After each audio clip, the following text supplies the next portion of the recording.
Can you talk more about how widespread you think prolonged power outages will be and what those power restoration teams are doing to prepare?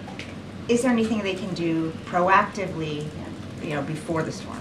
So Florida has a really robust plan, and they have really aggressive targets to try to get the majority of people, I forget what the exact percentage is, I think it was 85 or 90% within 48 hours back up. And they have several thousand resources that have been pre-positioned to come in and support Florida Power and Light or the other utilities to help them get the power back on.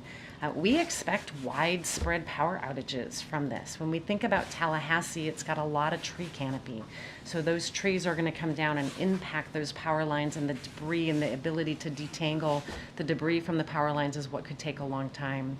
The power restoration teams, they do a couple of things from the Army Corps. One, they can help us put generators in on critical facilities to help make sure that those facilities have power, but they can also make assessments on how to prioritize some of the work so we know where we need to put our efforts to help the private sector utility companies get the power restored as quickly as possible.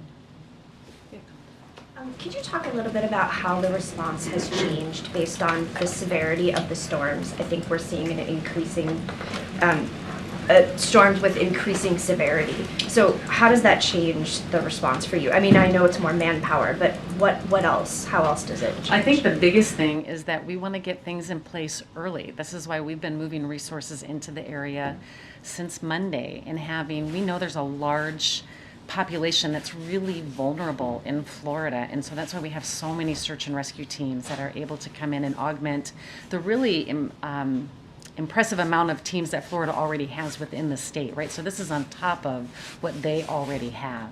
And so for us, it's making sure that we are sending more than we think that we'll need, and if I don't need them, I can send them home. What I don't want to do is be short. I want to make sure that I have enough that can support whatever the states might request. Good, MJ. You said that you are headed down there tomorrow. Did you discuss with the president whether it might be possible for him to make the trip down in the coming days? And secondly, is there a single piece of advice or warning that you wish in these kinds of situations people would heed more seriously that you might want to emphasize in this setting? Yeah, so the purpose of my visit is to assess the impacts, and I'll be briefing him on what those impacts are. I'll leave it to Karine to talk with him about what actions he might take.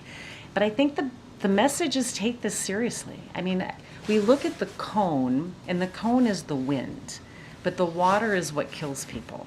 And so we need to really look at where this storm surge is going to be in Florida. But Georgia, South Carolina, North Carolina, and those Appalachians, they're going to have up to 20 inches of rain in an area that can have significant flash flooding, and that is really life-threatening, and it comes so much faster than what we see from a storm surge, right? They're going to have less warning once the rain starts there. So they need to know what they're going to do now, put those plans in place today for where they're going to go, how they're going to contact their family and their friends, what they're going to need to take with them, like medicine or power devices for medical reasons. It's not too late. They should be able to put those plans together today so they can take the actions that their local officials tell them to do.